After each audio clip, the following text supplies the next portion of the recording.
आज की बात। स्वागत।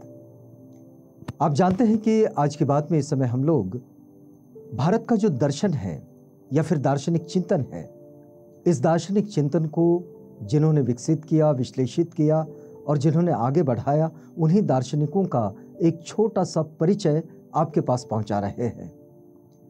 अब देखिएगा, इस कड़ी में हमारे साथ है शांतिदेव। तो शांतिदेव का ये परिचय आपके पास पहुंचाते हैं। पिछली कड़ी में भी हमने देखा कि शांतिदेव अपनी बोधिचर्या अवतार में किस तरह से बोधिसत्व के प्रैक्टिसिंग को, उनके अभ्यास को, उनके आजीविका को समझाते हैं। इस कड़ी में आगे बढ़ते हैं, लेकिन आगे बढ़ने से पहले हम प्रोफेसर डॉक्टर राजेंद्र प्रसाद शाक्य के प्रति कृतज्ञता व्यक्त करना चाहते हैं, क्योंकि ये जो दार्शनिकों का परिचय हम आपके पास पहुंचा रहे हैं, ये परिचय दरअसल उन्हीं का शोध अध्ययन है। बड़ा अनमोल कार्य किया है प्रोफेसर डॉक्टर राजेंद्र प्रसाद शाक्य ने।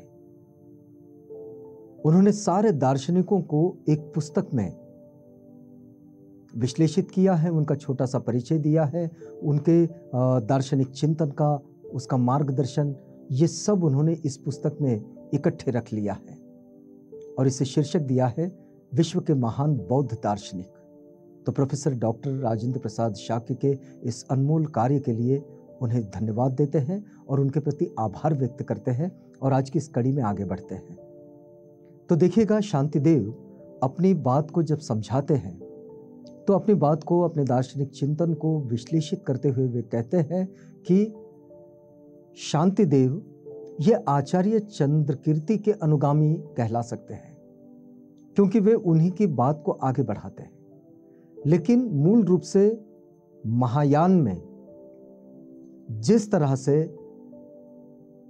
बोधिचर्या को या फिर बुद्ध वचनों को या फिर बुद्ध वचनों की प्रैक्टिसिंग को समझाया गया है, बस ये उसी का हिस्सा है।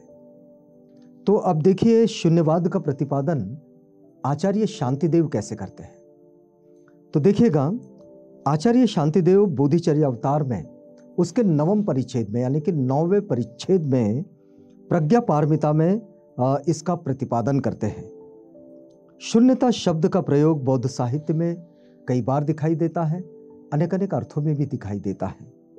लेकिन शून्यवाद के प्रतिपादक जो माध्यमिक आचार्य हैं, जिनमें से आचार्य शांतिदेव भी है, तो इन्होंने इसे 2 अर्थों में ग्रहण किया है और वे 2 अर्थ है, हेतु प्रत्यय सापेक्षता और निष्प्रपंचता।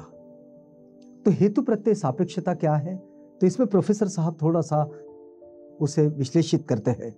लिखते हैं कि हेतु प्रत्यय सापेक्षता का अर्थ हुआ, नागार्जुन का कथन है कि जो प्रतीत्य समुत्पाद है उसी को हम शून्यता कहते हैं, वही उपादाय प्रज्ञप्ति कहलाती है और उसी का नाम मध्यमा प्रतिपदा है, जिसे मध्य मार्ग कहते हैं।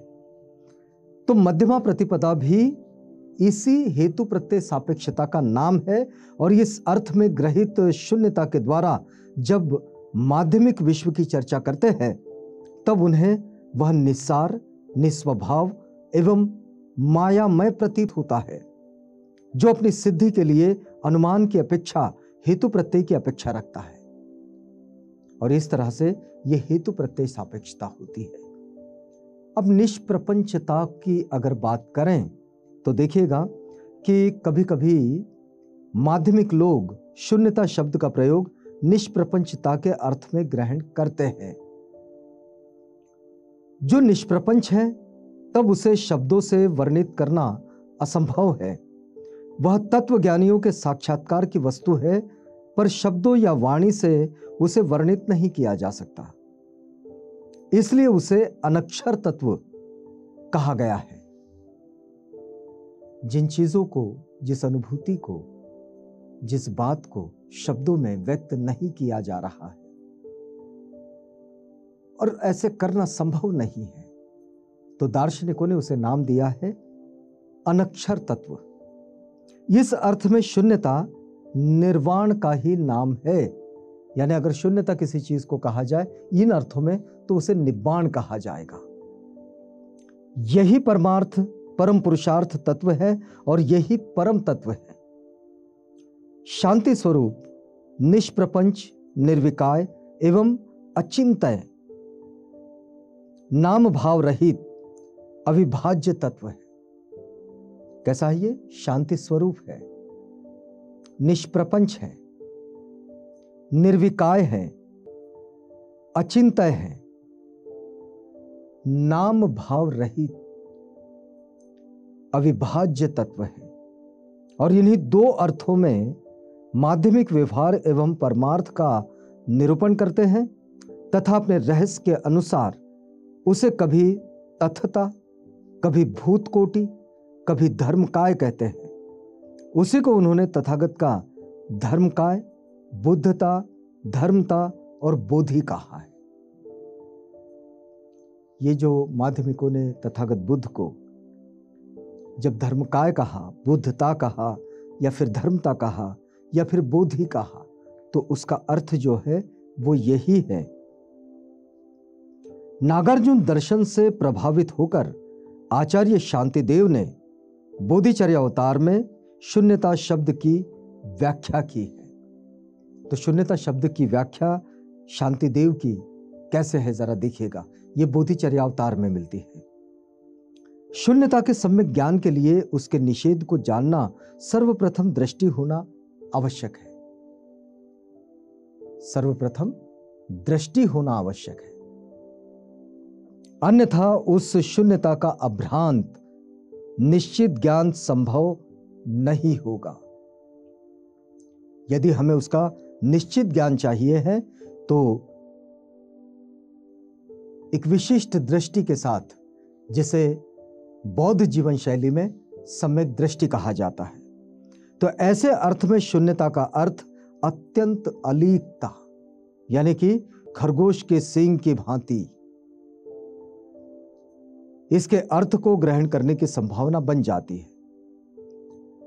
अतः धर्म जैसे प्रतीत होता है वैसे उनका अस्तित्व नहीं होता। उनके यथा दर्शन या प्रतीति के अनुरूप अस्तित्व में तार्किक बाधाएं निर्मित होती है। कुछ तार्किक बाधाएं इसमें जरूर निर्मित होती है, क्योंकि चीजें जब समझ में नहीं आती है तो फिर उसमें तर्क वितर्क शुरू हो जाते हैं। और ये तो दार्शनिक चिंतन है, इसे समझने के लिए हमारी दृष्टि को एक विशिष्ट स्तर पर लेकर जाना होता है। निस्वभावता के आधार पर आचार्य शांतिदेव ने जन्म, मृत्यु, पाप, पुण्य आदि की व्यावहारिक सत्ता का निरूपण किया है।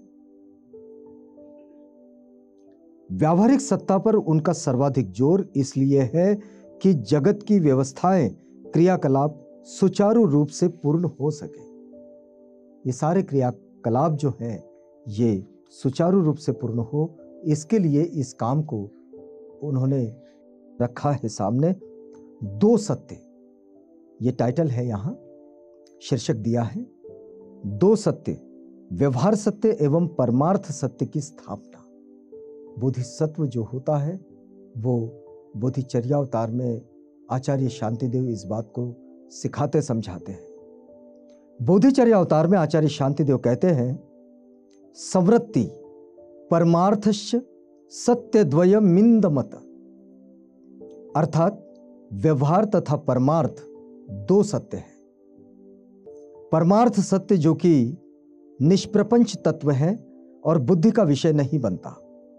प्रपंच विषयक जो बुद्धि है उसी का नाम व्यवहार सत्य है। चीजों को ठीक से समझिएगा कि परमार्थ सत्य जो कि निष्प्रपंच तत्व है, बुद्धि का विषय नहीं बनता। फिर दूसरी बात वे कहते हैं कि प्रपंच विषयक जो बुद्धि है, प्रपंच के विषय में जो बुद्धि है उसी का नाम व्यवहार सत्य है। व्यवहार का जो सत्य है वो है प्रपंचक बुद्धि, प्रपंच के विषय की बुद्धि।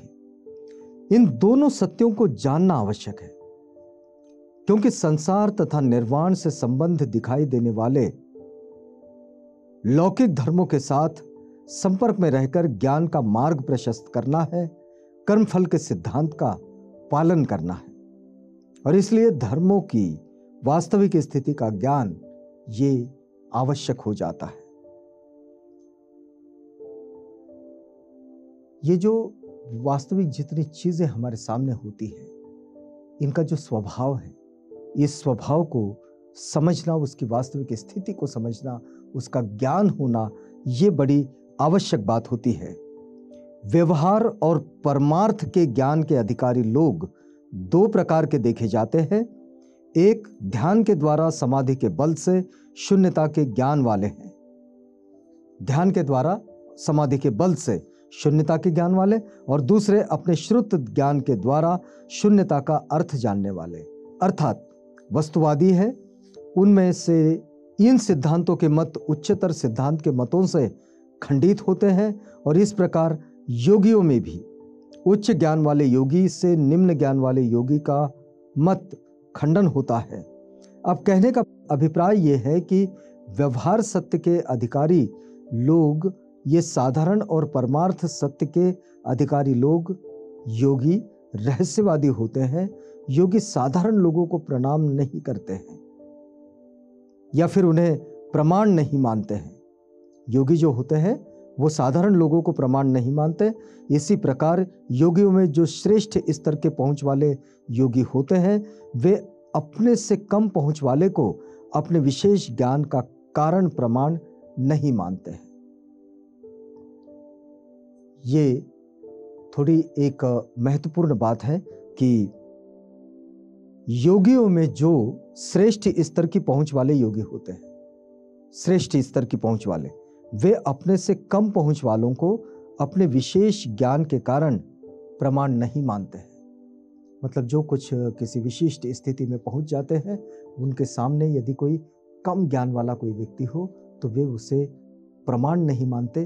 और ये बात हमेशा के लिए बड़ी महत्वपूर्ण बात है, क्योंकि प्रमाण तो वही बात होगी जो प्रमाण सबके लिए ठीक हो और सबके लिए व्यावहारिक हो। तो फिर उसी प्रमाण को, उसी पैमाने को सामने रखकर इस बात को आगे बढ़ाया जा सकता है। अब देखिएगा, यहाँ रुकना होगा हमें, क्योंकि ये वक्त अब पूरा होता है। तो अगली कड़ी में आपसे मिलेंगे, और जब मिलेंगे तो आचार्य शांति देव की इसी बात से हम आगे बढ़ेंगे। तो तब तक के लिए हमें इजाज़त दीजिएगा।